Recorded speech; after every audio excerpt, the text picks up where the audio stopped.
In the first year of marriage, nobody told me this. And nobody has told so many this, but I'm here to tell you this because I love you so much. So I'm here to tell you nothing but the truth. So stay with me. However, if you have not subscribed to my YouTube channel or you just came across this video, please kindly click the subscribe button to subscribe to my channel, because in my channel I tell you a lot of things about relationship. I talk to you about marriage. I open your eyes to see the reality of what you're getting into and to teach you ways to be able to navigate this beautiful institution called marriage, and also teach you how to prepare for marriage. So please click the subscribe button up there. So the first year of marriage, nobody tells you about this, and I'm going to be telling you about it today. People say marriage is sweet. Yeah, it is. They show you cute pre-wedding videos or photos or shoots. They scream, I married my best friend. I'm so happy I married my best friend. They'll tell you, I'm so happy he chose me. I'm so happy she chose me. I love those kind of sweet words. It gives you butterflies in your tummy. But what they won't tell you is that year one will test your being. Year one of the marriage will test everything you ever believed, everything you ever thought, and everything you ever knew. The year one of the marriage. Sometimes it will progress into year two, year three, year four, year five. It depends on the your maturity progress, how you progress in the marriage.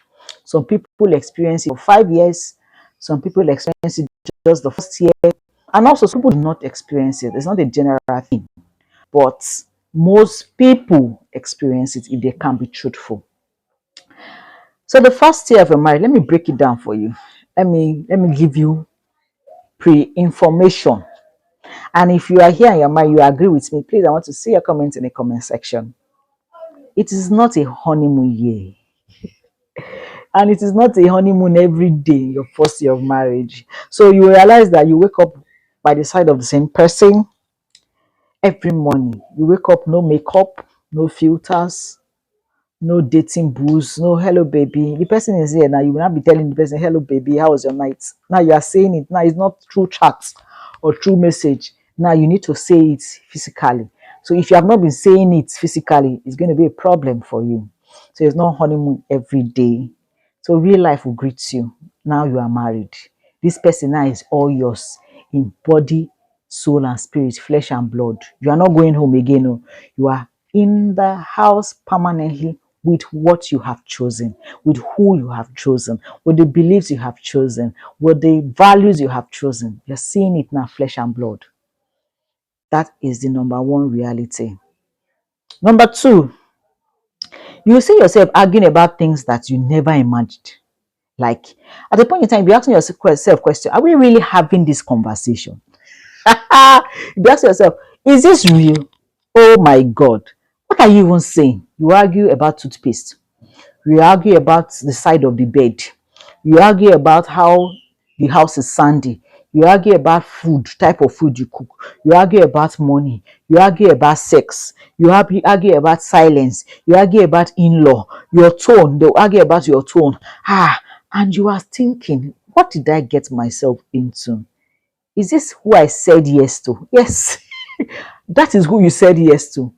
You said I do. So now you are starting to do. That's the reality of the first year of marriage. For some people, the third will be your expectations will be challenged. You thought marriage was all about, I love you, darling. I love you, sweetie. I love you. You thought it was like a movie. You thought it was a bed of roses. But now, welcome to reality. It's not bad. It's just real. It's just like now, this person is a human being, flesh and blood like you. This person is who he or she is. I would beg to say that when you were dating, both of you were just trying to impress yourself. But now there's no impressing anymore.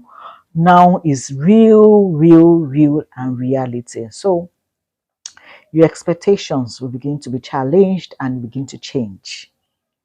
The next will be you will ask yourself questions like, am I doing this thing right? Why did I not notice this before? Did I make mistake? I married wrong. Sis, bros, you did not marry wrong. You are not alone. It is part of the journey. Yes, it is part of the journey. You are heading to a destination. You are still on the road. If you're traveling either by road or by air, you encounter bumps, you encounter bad road, you encounter gallop. So just take it like you're encountering those gallops. It's going to be smooth. So you're going to get to your destination. And it also depends on how you handle the whole of all this. Another question you ask yourself is, another reality is that your love will be tested and redefined. You know what they say, when you pass through the fire, the love is going to be tested and redefined. You will now learn that love is not just a feeling, it's an action word. You will learn that it is commitment. Some days are hard, some days are smooth. On hard days, you have to choose them. You will still choose them.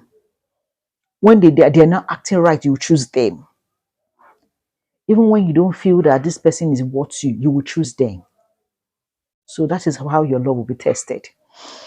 That is how your love will be redefined. The next reality is that you realize that your spouse is not perfect. That person that was once this sweet soul, that person that was your all in all, you realize that they have flaws. They have flaws that they themselves cannot help themselves. So you realize that they are not perfect, and neither are you. So when you have this understanding that you are not perfect, there are some fuck ups you will do, and they will still live with you. And there are also things that they will do. You still have to live with them. You both brought in baggage, you brought in habits, you brought in triggers into that marriage. So the real work now begins. You start to unpack them together. You start to learn. You start to relearn how not to do this, how not to say this, how to talk to this person. That is the work in the marriage. And most of it takes place in the first year, extends through to the fifth year. Depends on how you handle it as time goes on. You also realize that sex won't automatically fix everything. There are sometimes you will quarrel. If the person touches you like this, it looks like a tongue in your flesh. So if you have this mentality that if I just quarrel with him, I'll just walk wear sexy bomb shots and I'll move around and it'll be all right. You'll be all right, but the issue is still there. Sex is not a permanent solution to conflict. Sex is not a permanent solution to a bad marriage. It's not a permanent solution to bad behavior. So you realize that sex cannot fix everything. So if you think that you're getting married to this person because the person is good in bed, it will not fix everything. That is a reality check you should understand. That sex cannot fix everything. Sex will not fix bad behavior. Sex will not fix dirtiness. Sex will not fix rudeness. Sex will not fix disrespect. Sex will not fix an infidel spouse, a spouse that is not faithful to you. Sex cannot fix such a thing. You also realize that forgiveness will become your new language. You will drink forgiveness. You will eat it. You will sleep forgiveness. You will bath forgiveness. You will forgive. You remember that Bible portion that God said you forgive 70 times, 70 times. You might have to forgive more than 70 times, 70 times in that marriage. So you have to keep forgiving. Keep forgiving. It's just like a child who falls down. You pick up the child. You tell the child sorry. The child falls again. You scold the child. You pick up the child. You say sorry. If the child falls again, you beat the child. You tell the child sorry. You pick up the child. If a child falls again, you tell the child you will learn. That is how your spouse is. You will keep picking up that your spouse. You keep accepting apology upon apology upon apology. because offenses will come often. Offenses, in short, in your entire life, if you take stock of people that offended you, your spouse should rank number one, but you will keep saying sorry. And if you don't learn to release forgiveness, if you don't learn to always say sorry, bitterness will creep in.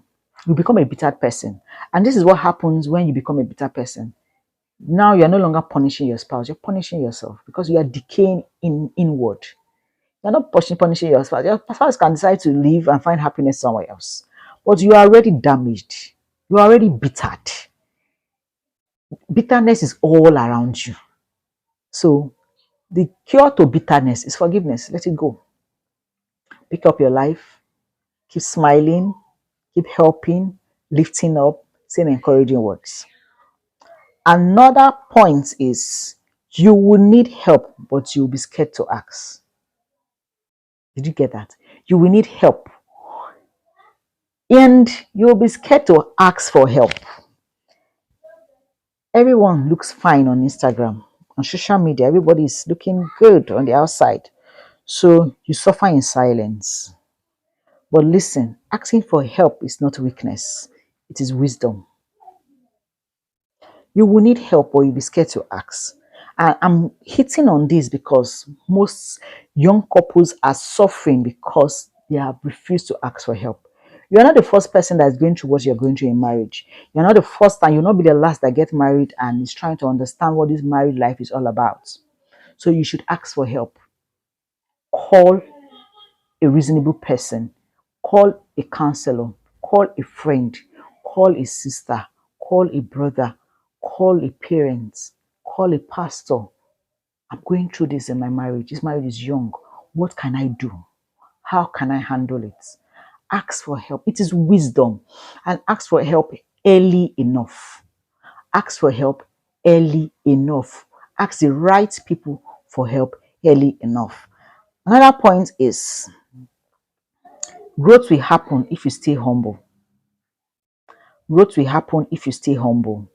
Meaning it doesn't just growth don't just happen.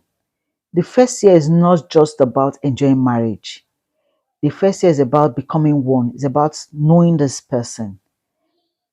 It's about creating the foundation of the home you want to build. Because you want this, your partner wants this.